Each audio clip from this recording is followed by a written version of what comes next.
गुजरात के अहमदाबाद में एक मिल हुआ करती थी। कई दलित मजदूर यहाँ रहते थे। फिर एक दिन अडानी के बाउंसर्स आते हैं और बीमार लोगों तक को घरों से निकाल निकाल कर फेंकने लगते हैं। प्रसाद मिल की कहानी एक ऐसी दर्दनाक सच्चाई है जो आज भी तमाम सवालों के घेरे में है।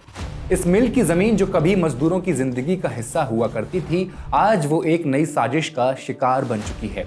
1914 में स्थापित यह मिल जो कभी 2,500 मजदूरों का रोजगार हुआ करती थी, अब एक महंगे इलाके के रूप में तब्दील हो चुकी है। 350 करोड़ रुपए से ज्यादा की कीमत वाली इस जमीन पर अब जिनके भी कदम पड़ रहे हैं वे नामी कारोबारी हैं और इस साजिश की धुरी पर है अडानी परिवार का हाथ। अगर कानूनी रूप से जमीन का मालिक अडानी को बना दिया गया है तो फिर पिछले हकदार मजदूरों की जमीन हड़पने के इस खेल को कौन रोकने वाला है?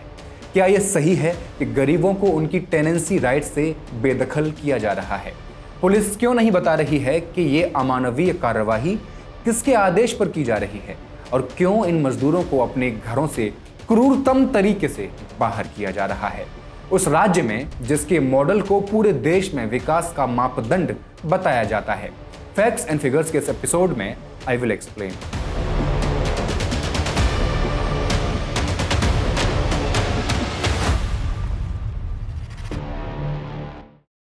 नमस्कार, मैं हेमंत और आप मॉलिटिक्स देख रहे हैं। प्रसाद मिल अहमदाबाद के रायखड़ इलाके में इसकी शुरुआत 1914 में हुई थी। एक वक्त था जब यहाँ 2,500 मजदूर काम किया करते थे।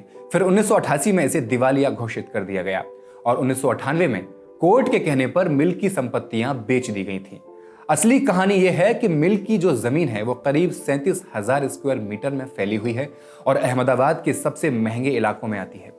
इसके 1 किलोमीटर के अंदर ही साबरमती नदी, अहमद शाह की मस्जिद, किला, कोर्ट, मेट्रो, बस स्टॉप और बेशकीमती सरकारी दफ्तर मौजूद हैं। यानी जिस जमीन पर गरीबों की झुग्गियां हैं जिन्हें उजाड़ा जा रहा है, उसकी आज की कीमत करीब 3.5 अरब रुपए आंकी जा रही है। इसकी कहानी यह थी कि इस मिल का मालिक दुर्गा प्रसाद का परिवार था।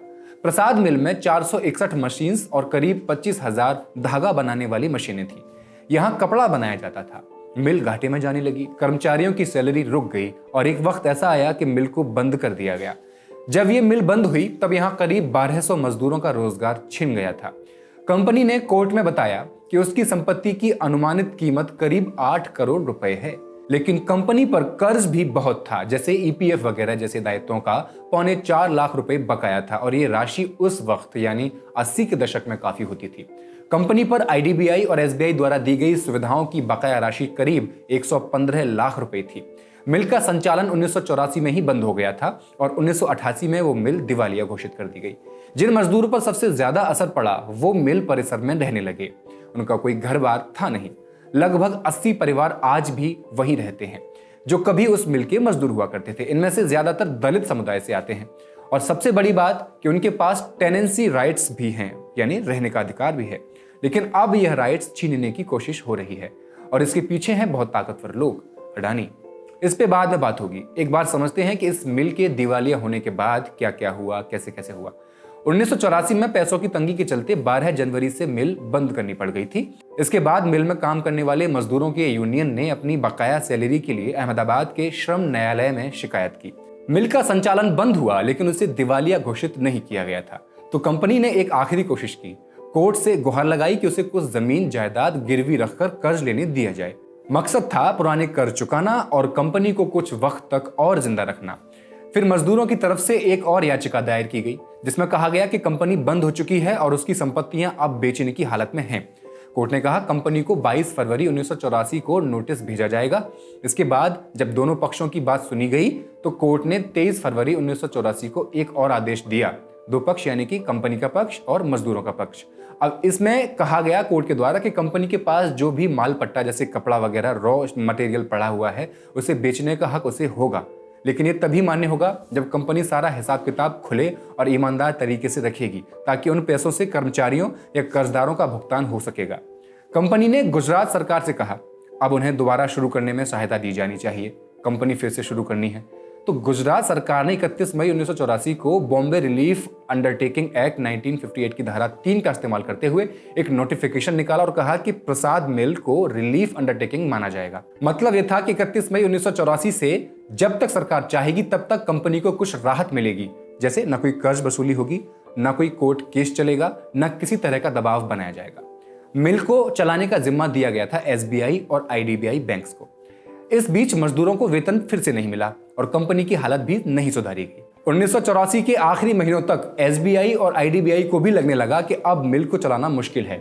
इसके बाद कंपनी ने सरकार और बैंकों से एक नई गुजारिश की कि अब मिल चलाने का कोई रास्ता नहीं बचा, इसलिए हमें इजाजत दी जाए कि हम अपनी कुछ जमीन जायदाद गिरवी रखकर कर्ज ले सकें, लोन ले सकें, ताकि पुराने बकायों को चुकाया जा सके। 20 लाख का लोन फिर से दे दिया गया। शर्ट बनाने की मशीन लगाकर काम फिर से शुरू कर दिया गया। रॉ मटेरियल खत्म होने लगा। फिर से कुछ दिन बाद कंपनी ने लोन की मांग कर दी।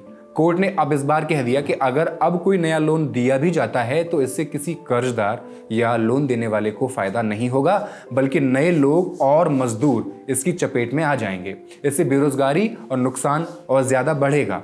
इसलिए कोर्ट ने फैसला किया कि अब इस कंपनी को दोबारा लोन देने की इजाजत नहीं दी जाएगी और मिल को फिर से चालू करने का कोई औचित्य अब नहीं बनता। मिल की कहानी कोर्ट की मोहर के साथ यहां पर खत्म हो जाती है। 1988 में मिल को दिवालिया घोषित कर दिया जाता है और 1998 में लिक्विडेटर ने चल संपत्तियां इसकी जो थी वो कोर्ट के आदेश पर बेच दी, यानी मशीन्स और जो मटेरियल था वो बेच दिया गया ताकि मिल के कर्जे चुकाए जा सकें और जो मजदूर थे उनकी सैलरी दी जा सके। अब बड़े बड़े कारोबारियों की नजर इसकी महंगी जमीन पर टिकी थी। कंपनी रजिस्ट्रार बताते हैं कि 24 जनवरी 2025 से वसंत भाई शांतिलाल अडानी, शान आनंद जवेरी और ऋषित राजेंद्र कुमार पटेल प्रसाद मिल के नए डायरेक्टर नियुक्त किए गए हैं। इससे पहले 9 सितंबर 2024 को आनंद विपिन चंद्र शाह को डायरेक्टर बनाया गया था।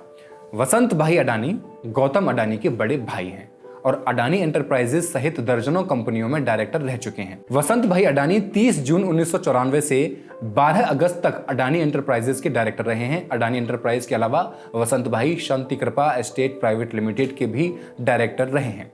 कॉर्पोरेट अफेयर मिनिस्ट्री के अनुसार इस समय लगभग 8 कंपनियों के वे डायरेक्टर हैं। शान आनंद जवेरी गुजरात के प्रसिद्ध साराभाई परिवार से संबंध रखते हैं और रियल एस्टेट कारोबारी हैं। देखिए किस तरीके से पूंजीपति गरीबों को खदेड़ने का काम कर रहे हैं। सब के सब पूंजीपति हैं। ऋषित पटेल का भी संबंध रियल एस्टेट से है। आनंद विपिन चंद्र शाह 30 से अधिक कंपनियों में डायरेक्टर हैं। जब से इन रियल एस्टेट कारोबारियों ने डायरेक्टर का पद संभाला है इस मिल पर, तभी से मिल परिसर में रह रहे किराएदारों पर दबाव बनाया जा रहा है कि प्रसाद मिल को खाली कर दें। फिर दिन आता है 27 जुलाई का। सुबह सामान्य जैसी दिख रही थी, लेकिन सामान्य नहीं होने वाली थी। मिल की जमीन पर बसे मजदूरों की बस्ती में पुलिस और बाउंसर्स दस्तक दे देते हैं। लोगों को घरों से उठाकर फेंकना शुरू कर दिया जाता है। ये लोग बुलडोजर साथ लेकर आते हैं।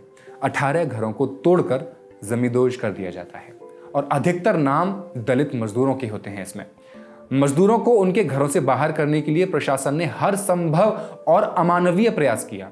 जब बाउंसर्स मजदूरों को घरों से घसीट कर बाहर निकाल रहे थे, उसी वक्त टोरेंट पावर नाम की बिजली कंपनी बिना कोई इंफॉर्मेशन दिए बिजली सप्लाई उस एरिया में बंद कर देती है।